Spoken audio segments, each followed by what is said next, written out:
Bonjour à vous et bienvenue pour ce tirage mensuel dédié au signe du Scorpion. Au début, je faisais du 15 au 15 du mois pour les tirages sentimentaux. Et là, effectivement, j'ai préféré attendre la pleine lune et être dans les énergies de la pleine lune. Donc là, ce tirage sentimental ira de la pleine lune, donc du 18 décembre qui a eu lieu d'hier, jusqu'à la pleine lune du mois de janvier 2022. Donc là, on va aller faire un petit tour du côté du Scorpion pour voir où vous en êtes sentimentalement. Alors n'hésitez pas à liker cette vidéo et vous abonner à ma chaîne. C'est important pour nous aussi lorsqu'on fait des tirages de savoir que vous nous accompagnez et que nos tirages vous plaisent. N'hésitez pas de la même manière à laisser des commentaires. Moi j'y réponds systématiquement et ça me fait très plaisir de le faire. Donc on va aller voir un petit peu ce qu'il en est sentimentalement pour le signe du Scorpion. Alors où vous en êtes là déjà? Où vous en êtes actuellement? J'ai 3 cartes, non, ça fait trop. J'ai trop de cartes. Hop. Alors, où en sont les scorpions sentimentalement?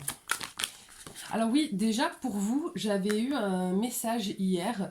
Oui, parce que voilà, les cartes, c'est qu'un support. Moi, je fonctionne beaucoup en communication avec mes guides. Il y a beaucoup de scorpions qui, visiblement, ont commencé à s'intéresser à la spiritualité et à vraiment avancer sur leur chemin de vie. Sachez que vos guides vous accompagnent et qu'ils vous encouragent sur cette voie-là. Voilà, ça m'est venu hier lorsque je pensais à mes tirages, donc du coup je pense à vous passer ce message-là.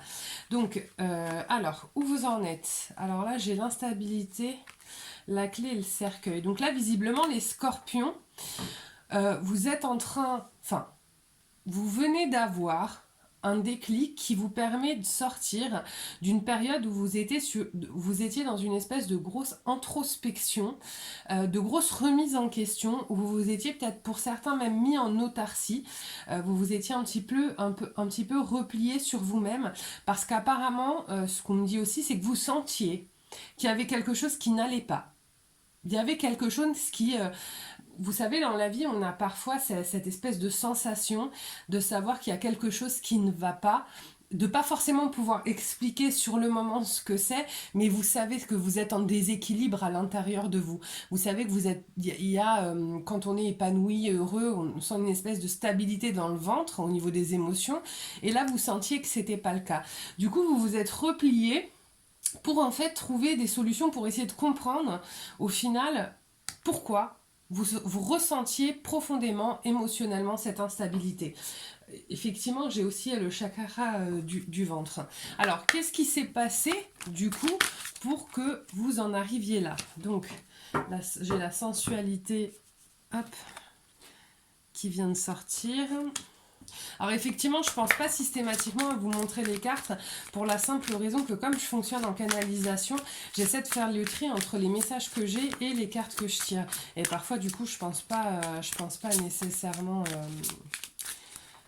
Alors, qu'est-ce qui a fait que vous en êtes arrivé là? Ok.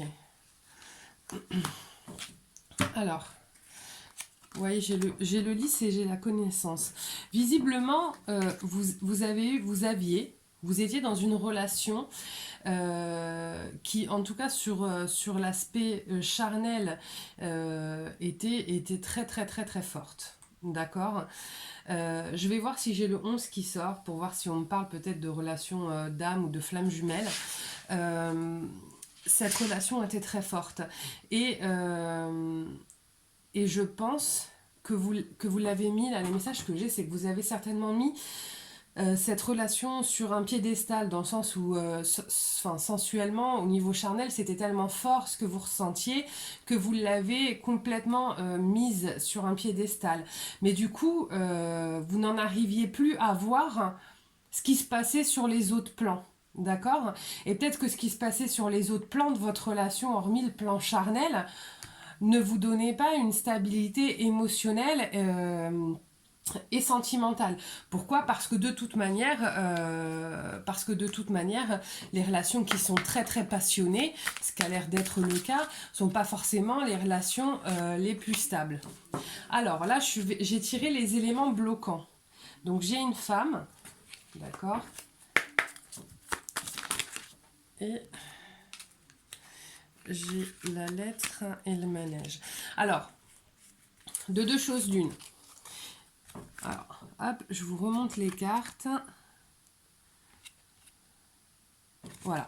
Donc, soit cette relation-là, très très charnelle et très passionnée, c'est une relation extra-conjugale. C'est-à-dire que vous, l'autre ou les deux, êtes en couple.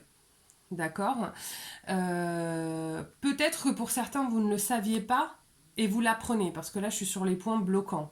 Ou tout simplement, effectivement, le fait que l'autre soit en couple est un élément bloquant de toute manière à votre relation et à l'épanouissement que vous n'arrivez pas à avoir. D'accord. Clairement, voilà ce que je ressens moi. C'est qu'apparemment, soit l'autre personne est en couple, peut-être vous aussi, mais en tout cas, ce manque de stabilité, il est dû à une tierce personne. Est-ce qu'il est en couple? Est-ce que peut-être il a des vues sur une autre personne que vous? Est-ce qu'il y a une histoire qui n'est pas terminée? Il y a une autre personne. Et il y a eu communication, il y a des communications autour de ce sujet parce que vous analysez bien quand même que pour vous et pour votre épanouissement, cette situation-là, c'est réellement un point bloquant. D'accord? Forcément, bien que la relation, voilà, là ce qu'on me dit, c'est qu'il est possible que vous ayez une relation très forte, que sur le moment, vous n'ayez pas nécessairement réfléchi, vous vous soyez vraiment laissé emporter par la fougue et la passion de cette relation, mais effectivement, en sortant, quand on sort un peu de la passion et qu'on retrouve ses esprits et qu'on se retrouve chez soi à réfléchir à ce qui vient de se passer, ben, on se rend compte que peut-être on a envie de plus, peut-être que vous ne le saviez pas, que vous aviez envie de plus, mais peut-être que vous comprenez que vous avez envie de plus, et que, bah voilà, cette tierce personne, c'est vraiment un élément bloquant à ce plus dont vous avez envie. Alors vraiment, ça me fait penser aux relations flammes jumelles. Après, voilà, ça dépend aussi des... Ah, non, bon. Ça dépend aussi des croyances de chacun, mais c'est vrai que je vous l'ai dit même en début de tirage, en termes de ressenti, ça me faisait penser au ressenti que j'avais sur les tirages flammes jumelles. Alors, qu'est-ce qui va vous aider? Alors, il va y avoir un éclaircissement sur cette situation où vous avez réellement l'impression de nager en eau trouble. J'ai pas le sentiment, dans la situation dans laquelle vous êtes actuellement, que l'autre, donc la personne avec qui vous avez cette relation si intense, j'ai pas le sentiment que l'autre personne coupe la communication. Pour moi, il va y avoir des éclaircissements parce que vous allez justement pouvoir communiquer avec cette personne. Maintenant, j'ai pas le sentiment. Vous allez communiquer. Je suis pas certaine. Je vais regarder un peu. Voilà, j'ai deux cartes qui sont tombées face cachée. Je vais les retourner après. J'ai pas le sentiment nécessairement que ça trouve dans une immédiateté la solution. J'ai pas le ressenti qui va vous dire bon ben je pars, je quitte ma femme ou voilà. Mais en tout cas, il va y avoir des communications qui vont vous permettre tout du moins peut-être d'extérioriser ce manque de stabilité. Alors, j'ai la victoire, j'ai les enfants et j'ai et le nom de la fleur me revient pas. Mais tant pis, c'est la fleur du trèfle à 4 feuilles. Vous allez vivre ce que vous allez ressentir être une victoire. C'est-à-dire qu'il est probable, parce que là, les messages me viennent plus en canalisation qu'avec les cartes. Il est probable que cette personne vous promette monts et merveilles, vous dise bon bah d'accord, moi c'est pareil, je vais quitter ma femme, etc. C'est possible, et ça je remets pas ça en question, c'est possible que lorsqu'il vous le dira, il le pense. Je ne dis pas que la personne est une menteuse ou un menteur. En revanche, entre ce que la personne a envie de faire et ce qu'elle va faire, et ce qu'elle est en mesure de faire dans une immédiateté, il va y avoir un fossé. Donc faites attention, parce que souvent dans une relation, lorsqu'on a envie, par exemple dans une relation avec des énergies tierces comme ça, lorsqu'on a envie que la personne quitte son conjoint, il suffit que la personne nous le dise et nous on pense que ça va se faire immédiatement. Ça se passe souvent pas comme ça. Donc gardez beaucoup de recul avant de vous dire bon bah c'est bon, il va la quitter, parce que sinon vous allez vivre en fait un espèce de retour de bâton, parce que vous allez vous rendre compte qu'il va pas quitter cette personne là immédiatement, en tout cas. Est-ce qu'il va le faire dans le temps ou non, je ne sais pas, mais faites attention à la désillusion. Voilà ce qui me vient moi comme message. Donc même s'il pense les choses, dites-vous bien que pour les mettre en application, euh, il va falloir du temps, d'accord? Voilà. Après, ça ne veut pas dire qu'il ne le pense pas, ça ne veut pas dire qu'il ne va pas le faire, parce que j'ai quand même une victoire. Et les enfants, c'est aussi, voilà, c'est aussi la naissance, c'est aussi la création d'un foyer, etc. Mais en canalisation, oui, vous allez vraiment le vivre comme une victoire, mais attention à ne pas vous prendre un retour de bâton en manquant de patience et en pensant que ça va être fait tout de suite. À partir du moment où il le dit, le lendemain, il va débarquer chez vous avec ses valises. Non, pas nécessairement. D'accord? Alors, on va aller voir les messages. Miracle, nos ailes de lumière t'enlacent ainsi que ceux que tu aimes. La situation actuelle est protégée par des forces supérieures. La force de l'amour est en action, tout va s'arranger. Bonté, un geste tendre rallume le pouvoir de l'amour. Rappelle-toi d'être bon envers toi-même.